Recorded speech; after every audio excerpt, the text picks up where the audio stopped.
As an ER nurse, what's the one thing you've witnessed that will haunt you forever? I was in the middle of my shift when a mother rushed into the emergency room, holding her child. He was completely unresponsive.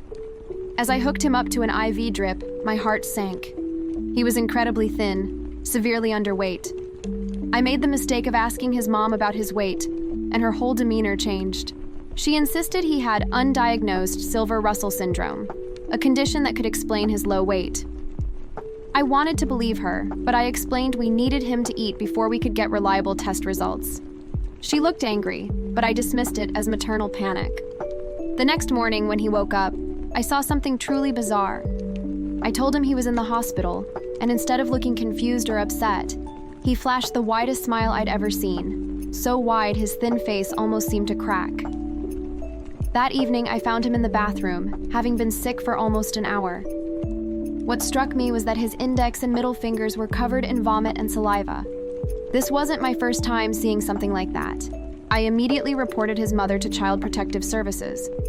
They quickly found overwhelming evidence that she was unfit to care for him, and she was taken into custody right away.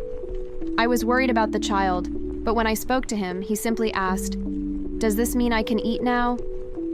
It turned out his mother had been deliberately making him severely ill repeatedly, all to get this specific diagnosis. I gave him a hug and promised to keep him safe. He clapped his hands and exclaimed, "This is the best day ever!" It took a year, but his mother was eventually placed in a mental health facility. I've since adopted him. He's a completely different kid now. He loves lizards and Legos.